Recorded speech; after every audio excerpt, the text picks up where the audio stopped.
The rollout for Kanye's upcoming album Vultures has just gotten a whole lot more complicated, as just last night, Ye has won on, yet again, another controversial rant.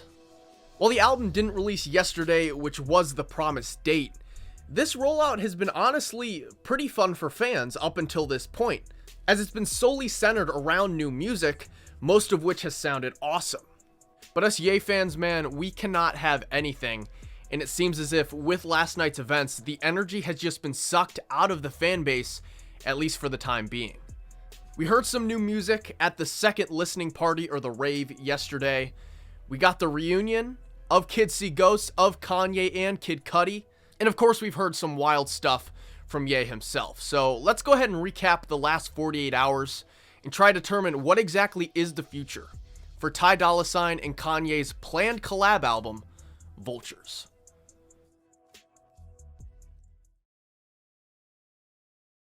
Just a few days ago, I put out a video covering the Vultures Timeline, and we were in a really good spot as a fan base. The album was available for pre-ad on streaming services. We had just heard some new tracks at the chaotic but fun Miami listening party, or rave. Things were really looking up. And then the next day, on the 13th of December, the album was taken down from streaming, no longer available for pre-ad, but people still had their hopes because they're thinking maybe they're just changing the track list, maybe they're changing the mixing, maybe they're adding some songs. People were still optimistic. Helping the fans keep an optimistic mindset was the fact that there was a new rave, aka a listening party, planned for Las Vegas. Originally it was thought that it was going to happen on the 14th. It was later moved to the 15th at that 12 a.m. time that Kanye seems to really be riding the wave of for some reason. Shockingly, tickets were $2,000, and we will get into this absolute mess of a show very soon. But Ye would also, on that date that the rave was announced, officially return to Twitter. But it wasn't for anything music related. He would just announce that there was a new head of Yeezy design, with Gosha Rubchinsky officially taking that title. But back to the music news, as Power 92 Chicago, the radio station that premiered Vultures, would claim earlier in the week that they were going to premiere some brand new tracks off this Vultures album with Ye's blessing. And there was a lot of skepticism going into this whole premiere, and they would only get more amped up, as when this thing started with DJ Ferris, I swear to God, this man was playing rips of audio that was just from the live stream. He played Vultures first, so he doesn't get a street cred for that. It was already on streaming. But the first track he played that was, technically not on streaming yet was Back to Me, where you could literally hear the crowd in the version that he played. But I guess he was getting these files sent over to him as the stream started, and that makes sense. Ye's team is always late for shit, never on time. He's late to fucking everything. And eventually he would play some new versions of tracks. First off, there was a new version of the track Slidin' played, which, Ye still didn't do anything to his verse. But then he played a brand new track that we have never heard before, one that was on the track list posted by Ty Dolla $ign, and that track was Time Moving Slow, which is a fucking banger of a song. So ultimately, I think DJ Ferris is owed an apology from the community. You had people on Yeezy Core literally leaking his phone number and telling people like, hey, go harass him, which man, there's some fucked up shit that goes down on Yeezy Core. I know he has goofy ass sound bites on his soundboard and everything, but shout out DJ Ferris, man. He was giving us updates too about Fuck Some being mixed and saying he was, not sure. No one told him if the album was going to be available at midnight yet. He did what he could with the limited information he was provided, so shout out to him. Also, randomly this night, Playboi Carti would drop a brand new single for his upcoming album called 2024, and it would actually be produced by Kanye along with OG Volta, so I figured I'd just give it a shout out. It's a great track, and Kanye is in the music video as well. Now, mind you, this premiere was going on just about 3 hours before midnight when Vultures was supposed to drop. It was never added back on streaming for pre-ad, so I think most fans, including myself, had no hopes of this thing releasing. But we kind of get distracted from that fact as the official Yeezy Instagram account posts a story of Kanye basically sending a text message to Nicki Minaj asking for her permission to drop New Body. Now, number one, man, this album was supposed to drop in 2 hours, and it wasn't already fucking cleared. Are you kidding me? I'm not surprised. Kanye's album rollouts are always chaotic, but it's just man, Real quick backstory on New Body for those who don't know. It's a track that was created in 2018 for Kanye's unreleased record Yandhi. It never saw the light of day. Nicki Minaj was very adamant about it releasing, pushed for it, but it never happened, obviously. Now, the reason it didn't happen was because Ye was in his spiritual arc. He was making non-secular music, he was making gospel records and not swearing on any tracks, so why would he release a song specifically about, sexual activity, plastic surgery, etc., when he's making this gospel music? It made no sense, but I could see why Nicki would be frustrated, as she has a killer verse on it, and it would have been a hit. And I think it would 100% still be a hit today. But Nicki Minaj would say no. Kanye would even tweet at Nicki that same screenshot, hoping to kind of rally up support and get people to push her, convince her maybe to approve it. But she would go on Instagram Live and basically she'd say this. That train has left the station. Okay. No disrespect in any way. I just put out a brand new album. Why would I put out a song that has been out for 3 years? Come on, guys. This doesn't feel right to me, man. That makes no fucking sense. I don't know if she's just that petty. I know Nicki Minaj is, and apparently the Barbs are gonna come at me for this, but that's such a fucking stupid decision. You got a certified #1 hit. Your verse is done. You don't got to do any work. You just got to give it the green light to release, and you're like, you know what? No, I'm good. Okay. I really hope Kanye goes ahead and puts like Ice Spice on this shit or something, or Doja Cat. I'd even go for Cardi B if we're gonna be petty. Like, let's fucking bring it. But the whole claim of like, oh, he made me rewrite my own verse, that is such a weird claim, because Kanye, #1, has a reputation of pushing the artists he works with on his own records to deliver their best performances. Fabio Foreign on Off the Grid, etc. I can go on and on. I've talked about this in other videos. I'm not going to be redundant.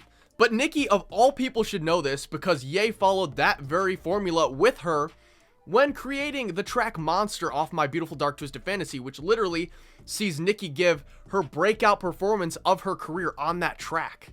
So I don't know, man. I think it's a lot deeper than that. Her fans have begged and pleaded for this thing to drop, and it's just a very strange situation.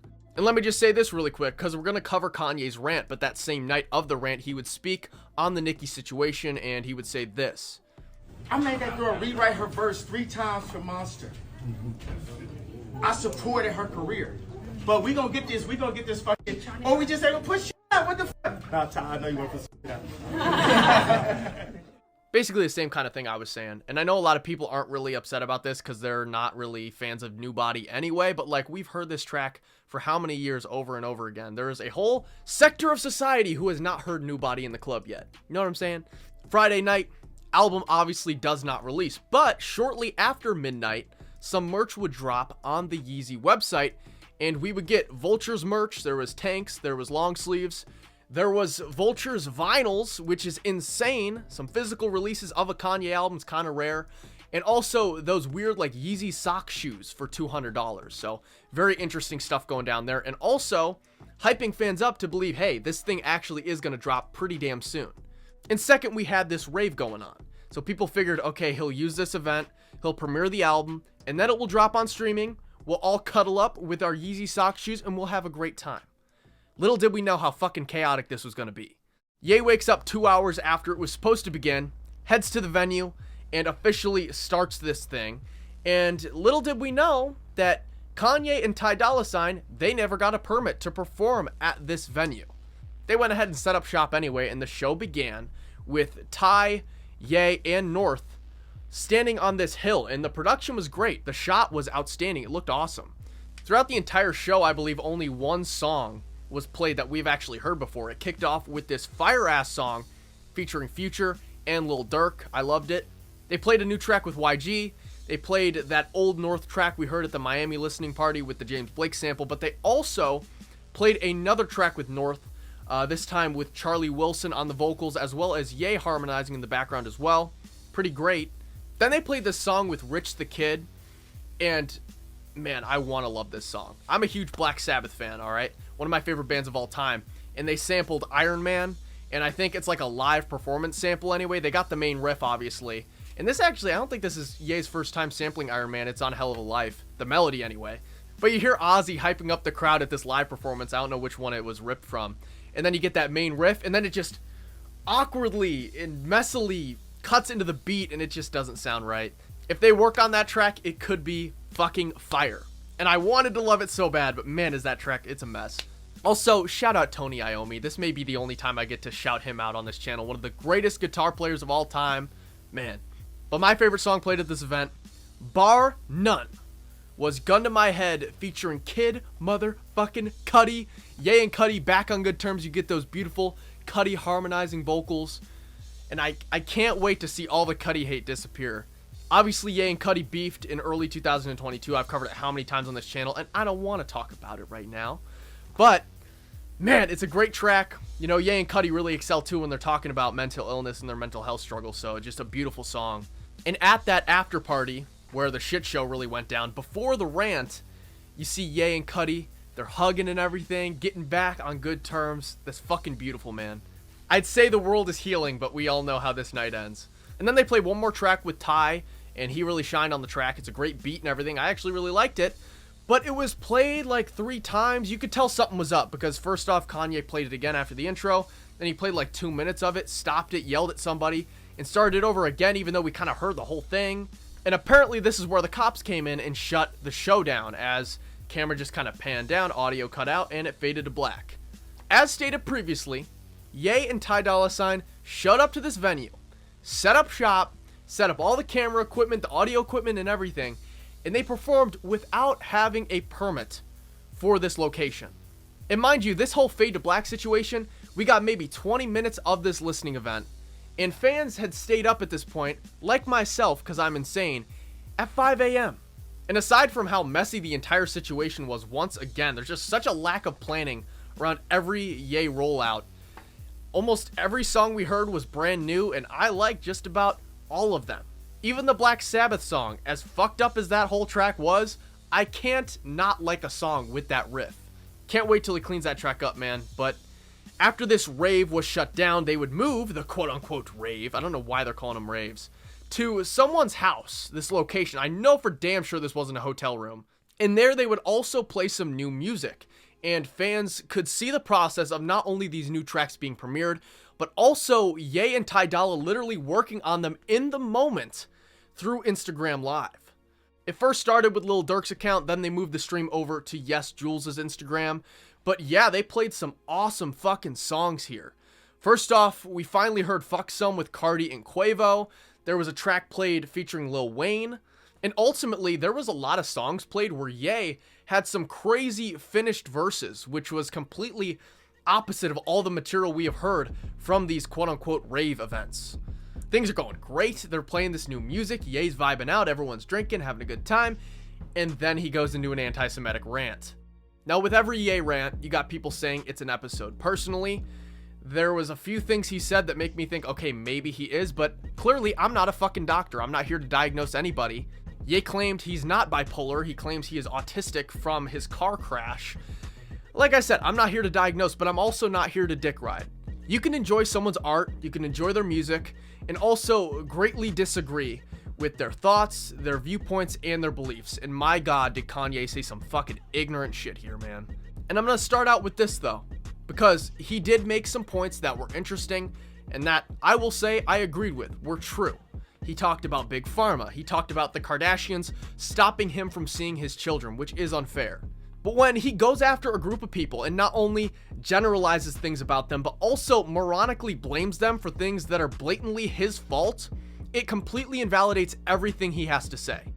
The rant started out with Ye basically calling out the people in the room surrounding him who are only there for a check. They're there when he's curating music, but when he is getting scrutiny from the public, from the media, they don't speak up for him. He would also call out Jay-Z and Pusha T because they associate with this personal trainer called Harley Pasternak. Now, this guy was also Kanye's personal trainer for a while, but now he has sort of become a bodyguard for Ye of sorts, but not willingly, not by Kanye's demand. This guy has said some wild shit to Kanye in the past. Ye just last year posted a screenshot of messages where he said, "If you don't shut your mouth, you'll never see your kids again, and I'm gonna put you back in zombie land." I don't know who is responsible for this guy going after Ye, but it actually is real, and it's something that should be talked about because that's fucking insane. And what's freaky is this guy Harley just recently stalked Ye all the way over to Saudi Arabia and was spotted in his hotel. It's a fucking scary situation, and I think it would get a lot more attention if Ye didn't say all this stupid shit that's honestly just conspiratorial and most of the time untrue. He says all this crazy anti-Semitic shit and it completely overshadows what really is something that is not only true, it's not only a fact, but it's also extremely concerning. Like, who the fuck is this guy? And the fact that Jay-Z and Pusha T, who are two people who have been considered brothers of Kanye, still associate with him, it's wild. But like I said, Ye shoots himself in the foot. People aren't going to listen to this because you're overshadowing what is honestly a serious story with these offensive and anti-Semitic claims, and let's get into those here. I think the most blatant one said was, quote, "Jews stole America." That's what Kanye said in the video. It was the most blatant use of it because then you have these innuendos. Like, for example, he said, "They are the reason that the show was sabotaged." Where it's like, bro, you showed up to a venue without a permit and you did your show anyhow. This is no one's fault but your own. He'd also blame them for other things as well, such as the reason that he wasn't allowed to speak at Virgil Abloh's funeral, but I would imagine the reason they didn't approach him to speak at Virgil's ceremony was likely the reason they don't let him perform at the Super Bowl halftime show. It just comes down to this: you never know what Ye's gonna say when he has a live mic. It's unfortunate, he's unpredictable, and it is no one's fault but his own, unfortunately. Continuing on the anti-Semitic shit, Kanye would also raise the question of why are people so loud when he's talking about Jewish people and not, talking about when he can't see his kids and he's trying to raise awareness about that issue online. First off, I don't see how these are mutually exclusive events whatsoever, but also at the same time, it's like, dude, all you are doing is tarnishing your reputation. Who wants to stand up for the guy who is spreading all this hate? Like, all you are doing by continuing this shit is making it so when these events happen where you can't see your kids, people aren't going to stand up for you because they don't want to associate with you, and it's a damn shame. One of the crazier claims too, I thought, was Kanye. I guess a lawyer told him, a divorce lawyer would say, like, you need to cool it on the anti-Semitic comments because it's going to make you not be able to see your kids. And Kanye took this as like, the Jewish people, they can take the court and make them make certain decisions, when in reality, it's probably just an image thing. Like, people are going to think you're not right to the point where they're going to be like, yeah, you're not fit to have the kids all the time. It's like, it's all these insinuations, innuendos, and conspiracies that are just crazy to me that he buys into this. There's two more things about Jewish people he brought up that I'm going to cover here real quick. The first one was when talking about abortion being one of the leading causes of death towards African Americans. He would say, quote, "Who built the hospitals?" Insinuating that, I don't know, like, Jewish people are encouraging the abortion of black babies. I don't really understand that point whatsoever. Or insinuating and somehow they're helping with that death rate, helping it rise, which is just a weird claim. And then, of course, you have the clickbait moment where he said this. Jesus Christ, Hitler, yay! Third party, sponsor that, nigga. I honestly don't know what the fuck he meant by that, the whole third party thing, but I think more telling is the reaction of the people around him in the room who just say nothing.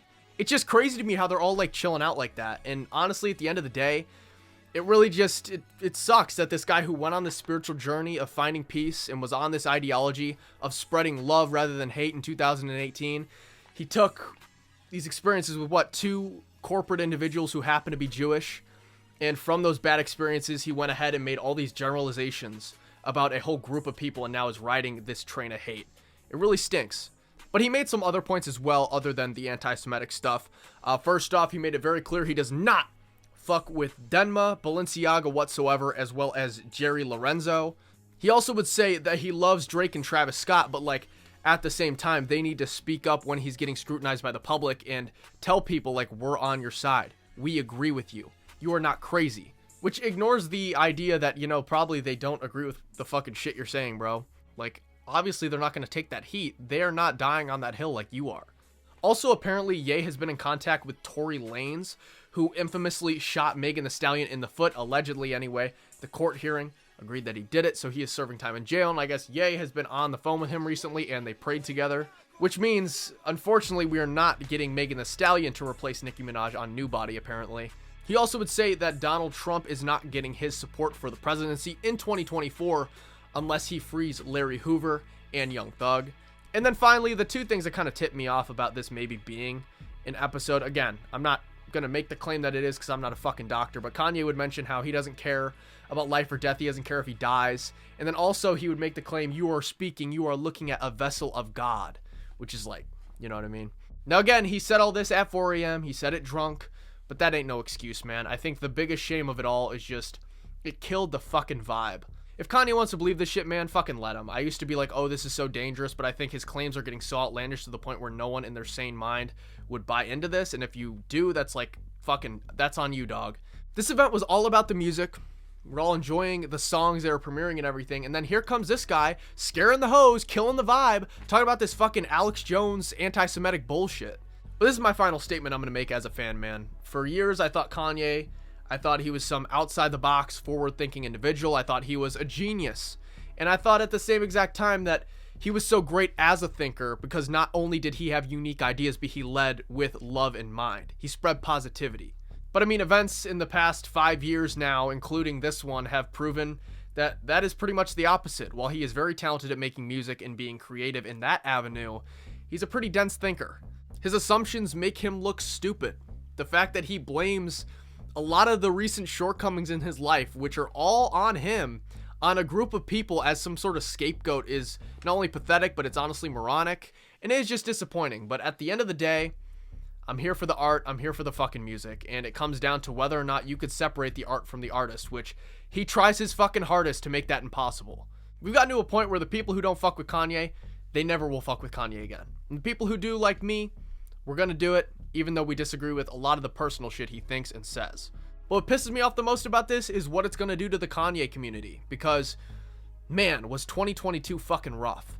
Ever since his comments in late 2022 where the anti-Semitic shit began, the Ye fandom has kind of had this infiltration of these fucking anti-Semitic, Nick Fuentes teat-sucking assholes who fill my comment section up with incoherent fucking insults like, oh, I bet you're fucking Jewish. I bet you're paid off by the fucking left. It's like, dude, I make music videos out of my fucking bedroom. But you're right, Hillary Clinton actually is fucking telling me what to say right there. But as of this filming, Ye and his team, including Ty, are on a plane to Saudi Arabia. He has a performance set tomorrow, which is today as of this video releasing, with Ty Dolla $ign in Riyadh. But among all this bullshit, we seemingly have forgotten that the album was supposed to drop today.